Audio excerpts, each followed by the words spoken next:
Okay, here we go. Couple of old floppy drives wired up to an Arduino microcontroller. And just use an old PC power supply to generate some volts.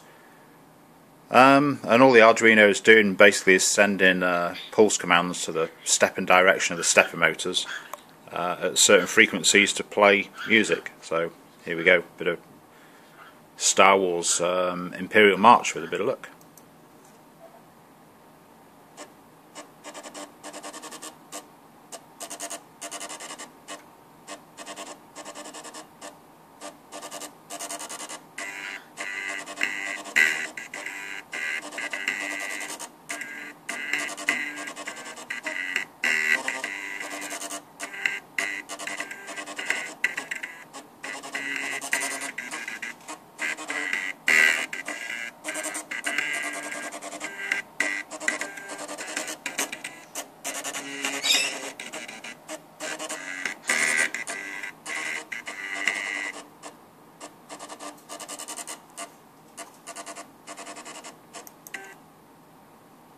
Success.